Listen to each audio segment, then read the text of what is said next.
대장동 항소 포기는 이재명 대통령 재판에 과연 어떤 영향을 미칠지 이것도 매우 궁금한 지점입니다.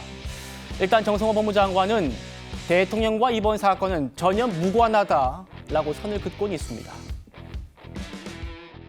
이번 결정이 이재명 대통령 재판 부담 줄이기 위한 거 아니냐 이런 지적도 있는데 아니 이 사건과 이재명 대통령과 무슨 관계가 있습니까? 이재명 대통령 이미 별개로 기소돼서 재판을 진행 중이다가 지금 뭐 중단돼 있고 그 관계자라고 하는 그 성남시 공무원들도 재판을 따라받고 있습니다. 그건 그 재판이고요. 이 재판과 관련해서도 법원에서 분명히 대통령과 관련해서 어떠한 그 판결 이후에서도 소시된 바가 없습니다. 그 항소 포기하면 나타날 여러 가지 지금 상황들, 국가적 손실뿐만 아니라 대장동 일당에 대한 특혜뿐만 아니라 결국은 이재명 대통령 대장동 재판에 미치는 영향까지 이런 것들 다 고려해서 대장동 일당이나 이재명 대통령한테 신의 한 수를 둔 거죠. 정말 과연 이재명 대통령의 대장동 재판과 이번 항소 포기가 무관한가 따져보겠습니다.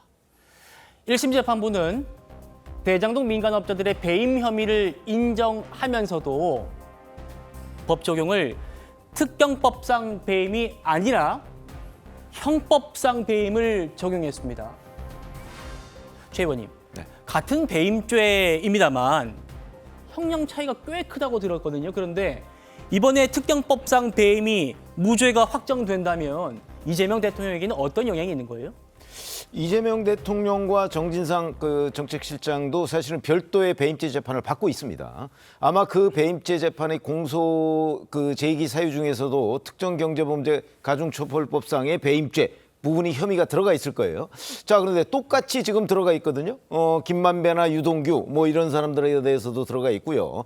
그런데 이 두 가지의 차이는 법률 구성 요건상 그 범죄 혐의의 구성 요건상 차이도 있지만 우선 처벌 조항이 대단한 차이가 있어요. 저희가 지금 보여드리고 있어요. 그런데 지금 1심 재판부는 사실은 이 특경법상 배임죄가 제대로 그 전체 배임 액수가 산정되지 않았다는 이유로 지금 그 부분에 대해서 무죄 결정을 했거든요. 자, 이번에 항소를 포기하면서 적어도 그 김만배, 유동규 뭐 이런 사람들에 있어 이 특경법상 배임죄는 더 이상 2심에서 다툴 수가 없어요. 그러면 다툴 수 있는 거는 이제 형법상 업무상 배임죄만 다툴 수 있는 거예요.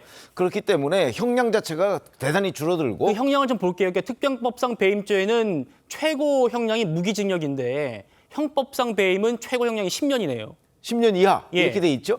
그러니까 뭐 형량도 형량이지만 우선 저렇게 되면 이제 유동규, 김만배 등 대장동 일당에 대한 1심 재판에서 일단 특경법상 배임죄, 그다음에 이해충돌방지법 무죄 이렇게 나오면 그다음에 똑같은 혐의로 지금 기소가 돼 있는 이재명, 정진상 이 두 재판에서도 물론 재판부는 다르지만 아마 참고할 가능성이 대단히 높다는 게 법조계의 일반적인 지금 관측이거든요. 그렇게 보면 영향이 없다고 할 수가 없는 거죠. 더군다나 이 대장동 사건에서 이재명 대통령은 당시 성남시장으로서 이 모든 결정을 인허가권을 쥐고 있는 사람입니다. 그렇기 때문에 이런 범죄 혐의가 있을 때 그 범죄 혐의의 최고 정점에 있는 사람인데 그 다른 재판에서 이런 정도의 그 무죄 논리가 나왔다면 아마 이재명, 정진상 그 피고인에 대한 재판부도 사실은 그에 대해서 이렇게 좀 뭔가 기댈 만한 언덕이 나왔다고 판단을 할 가능성 이걸 우리가 없다고 할 수가 없기 때문에 영향이 있다고 보는 거죠. 조윤상 부원장님, 이번 특경법상 배임죄 총액이 정해지지 않았기 때문에 이건 무죄다.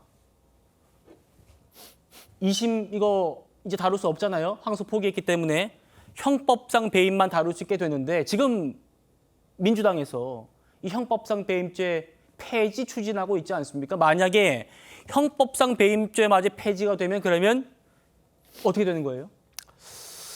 배임죄가 만약에 없어진다고 한다면 뭐 면소가 되긴 되겠죠. 면소가 우리 됩니까? 법에 따른다고 한다면 면소가 되게 될 텐데. 그러면 이재명 대통령은 지금 1심 재판에서 이게 특경법상 배임 저희 다룰 수 없으니까 이제 면소 판결에 가까워졌다고 봐야 됩니까?